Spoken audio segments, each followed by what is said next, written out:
Bonjour, mon nom est Frank Dumas, je suis le vice-président au développement des affaires de l'éco-minière Saint-Georges. Ressources Island ou de Iceland Resource, c'est une compagnie qui au départ était complètement étrangère. On n'a pas créé cette compagnie.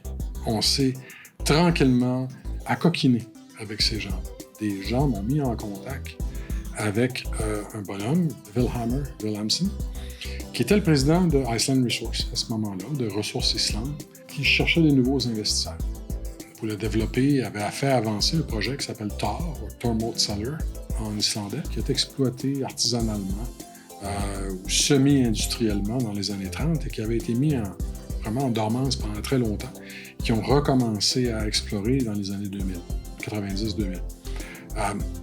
Il y avait un consortium à ce niveau-là, parce que 41% était possédé par Iceland Resource, ou Ressources Island, qui était un groupe privé d'hommes d'affaires et de femmes d'affaires islandais, avec le gouvernement islandais, qui possédait une parapublique pour la balance, pour le 59% de balance, qui était, je dirais, épuisé d'investir dans le domaine, qui n'avait pas d'acceptabilité sociale pour financer cette opération-là, qui avait son espèce de compagnie parapublique, un peu comme la SOCAM au Québec, qui servait à développer.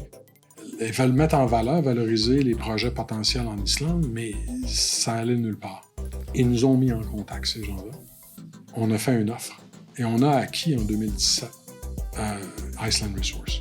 Ce qui faisait à ce moment-là qu'on devenait le seul opérateur de licence d'exploration en Islande.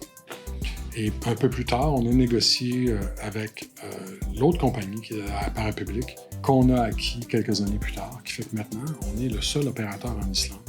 Ça a été une tentative d'avoir accès, de parler avec ces propriétaires-là, ces producteurs d'énergie, et d'avoir accès au travers du gouvernement à ces effluents-là. On a pris des échantillons, on les a fait analyser, et les résultats ont été fantastiques.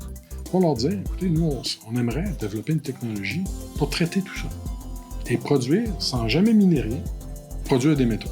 C'est une petite production ou de taille moyenne. Sur l'ensemble du pays, ça revient à peut-être une mine de bonne taille sur la planète. Ça ne sera jamais une production majeure, ou une des 10 plus grosses productions au monde, mais c'est suffisant et surtout, la marge bénéficiaire est énorme par rapport au fait que c'est déjà un concentré. 80-90%, c'est un type de métal qu'on peut placer localement, qui est déjà affiné, qui est déjà réduit en bout. Et il y a un 20% qui sont des métaux de base et des métaux précieux, qui, eux, on est capable de les séparer assez facilement. Donc, c'est très intéressant.